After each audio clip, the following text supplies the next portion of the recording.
Hello everyone, welcome back to our channel. Today I'll show you how to create a new lead stage in Salesforce, a simple way to improve your lead tracking and sales process. First, log into your Salesforce dashboard and click the gear icon in the top right corner.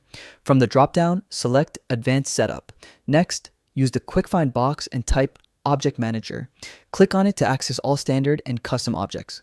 After that, scroll through the list and select Lead. In the left panel, click Fields and Relationships, then find and click on Lead Status. This field is a pick list that defines the lifecycle stages of a lead.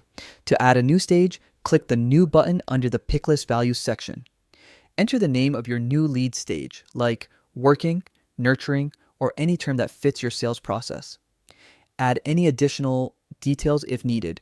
Then click Save. To complete, your new lead stage is now available across Salesforce and can be used to track progress, refine strategies, and improve visibility. And that's it. You've just added a new lead stage in Salesforce to help streamline your lead management. Thanks for watching. Don't forget to subscribe to our channel, and I'll see you in the next video.